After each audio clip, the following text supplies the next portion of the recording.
The whole point of algebra is to be able to figure out things in the real world in the most easy way possible.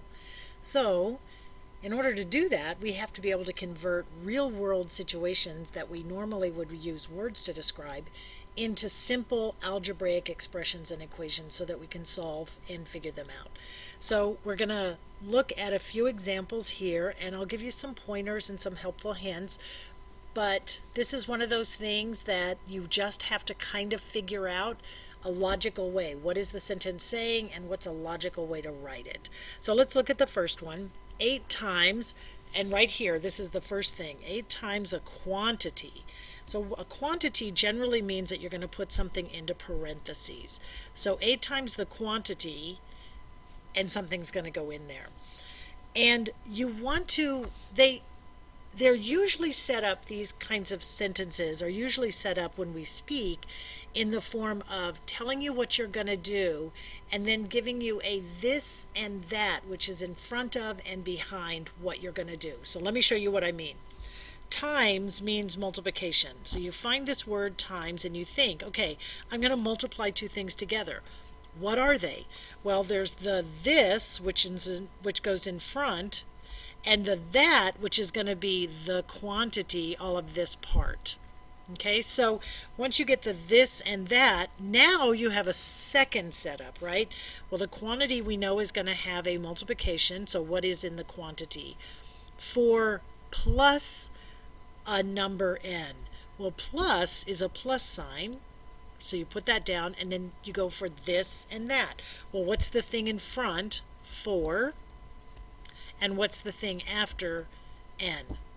I know, the first time you hear it, it doesn't sound very simple to put together, but it actually is something you'll find with repetition that it'll make total sense to you. So let's look at another one. 12 decreased by a number x.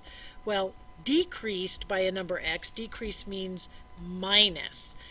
And this is going to be a this and that because you have the decreased, and this would be 12 and that would be the number x. So you're saying 12, take away from 12 some x value that you don't know what it is yet. All right, let's look at another one. 3 times 8 and a number. Well, again, we have times, this and that. Oh, 3 times 8 and a number. Okay, so the this is clear, that's 3. But 8 and a number, it's not just 3 times 8, right? It's 3 times 8 and a number. So this side is going to be 8, or excuse me, let me use the this and that method. And always means plus, so it's a plus. This goes on the front, that goes on the back. Okay, so that kind of makes a little bit of sense. You and 4 friends meet to have dinner at a restaurant. Everyone decides to order the nightly special. Write an expression for the total cost of the meals. Okay, so let's see the information that's important. Well, you and 4 friends. So 5 people. I'm not actually even thinking yet about what the question is asking me to write. I'm just thinking, what is all the information that might be value? Meet to have dinner at a restaurant. Everyone decides to order the nightly special. Write an expression for the total cost of the meals. So everyone ordered exactly the same thing, right?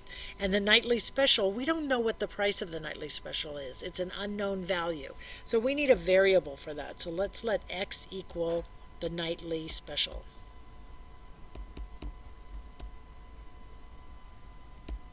So, well, write an expression for the total cost of the meals. Well, that would be 5 people times the cost of the nightly special. That was actually easier than I thought. All right, so I paused and it just popped right a new problem up. So the length of a building is 20 feet more than its width, W. Write an expression for the length of the building. So this is one of those things where we know that the length of the building, I'm just going to sketch in sort of the footprint of the building, and then I'll dot up. So this would be the walls of the building. But what we care about is the length and the width of the building. So if I identify this is the length and this is the width, Well, I know that the length of the building is 20 feet more than its width. So the length could be written as the width plus 20 feet. Now the problem is, I don't know the width of the building, so I can't actually tell you what the length of the building is. But I can say that whatever the width is, if you would tell me the width, I'd be able to tell you the length because I could just add 20 to it. So the expression we want to use is that the length of the building equals W plus 20 feet. Okay, so you're going to have to just practice those. You'll get better with time, and use your common sense when you put it together, and use the this and that idea, and you got to go with that. But there's another concept which we want to talk about, and that is the unit rate. Unit rate.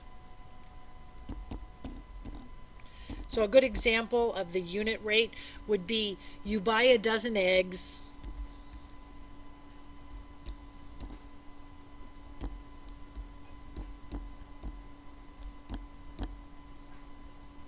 You buy a dozen eggs for $4. Right? So that makes sense. But we want to know the unit. We want to know what one egg costs. What's the cost of one egg?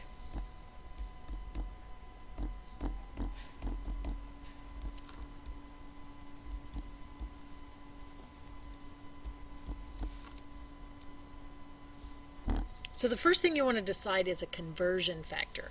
A conversion factor is something that has different units, so the values might seem different, but they actually are equal to each other. And in this case, the things that are equal is that 12 eggs, 1 dozen, right?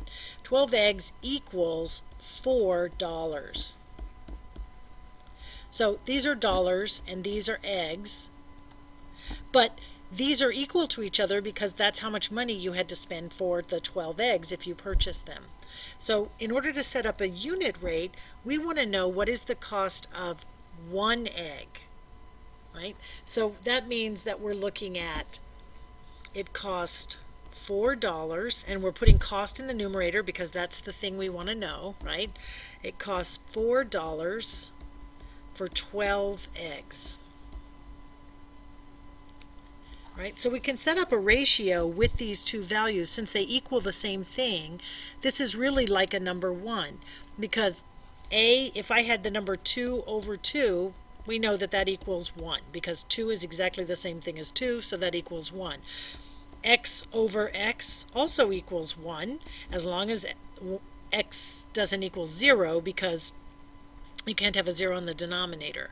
Or let's see, 16 over 4 squared equals 1 because 16 and 4 squared have the same value.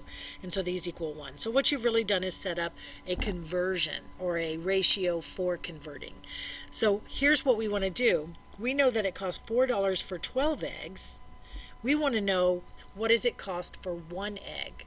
So you have to ask yourself, in order to turn 12 eggs into one egg, I would have to divide, sorry, let me not do that yet.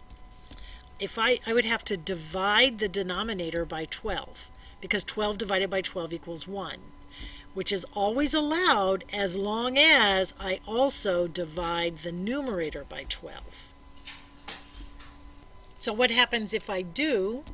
Well, 12 divided by 12 is just going to equal 1. So I get 1 in the denominator, 1 egg. And in the numerator, I get 4 divided by 12. So that's a fraction, 4 divided by 12.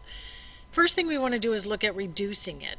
So we know that reducing this would be a matter of finding the product of primes for it. And then 2 times 2 times 3. And canceling what you can, and you end up with the numerator having 1/3 divided by 1. So you know 1 egg. So that's a little unwieldy. That says that 1 egg costs 1/3 of a dollar, right? Because we started with dollars. So 1/3 of a dollar. Okay, normally in algebra, we want the fraction. We don't want to convert this to a decimal. But this is a real world situation. Sometimes you'll say a half a dollar, but people don't generally say I spent a third of a dollar on something. What they say is they spent so many cents. So we want to go ahead and convert this to cents by just doing 1, and I'm sure you already know the value, but 1/3 equals. So that's 33.33333 cents. So what we spent for one egg was approximately 33 cents for one egg. Or, said in unit language, 33 cents per egg.